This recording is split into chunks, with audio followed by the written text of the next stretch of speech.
যুবতী ও বৃদ্ধারা মনোযোগ দিয়ে শোনো, জান্নাতকে নিজের জন্য চিরস্থায়ী হারাম করিও না।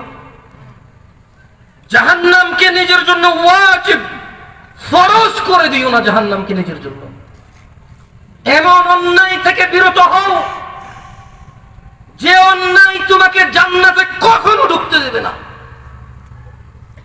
এমন অন্যায় থেকে বিরত হও যে অন্যায় তোমাকে চিরস্থায়ী জাহান্নামী করবে।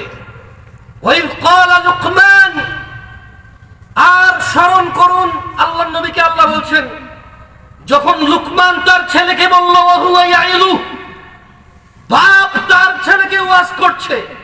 ভাবা যায়? ভাবা যায়? লুকমান তার ছেলেকে ওয়াজ করছে। এখন আপনার ছেলেকে ওয়াজ করার জন্য আমি আসতে হয়, আরেকজন আসতে হয়, আপনি করেন না।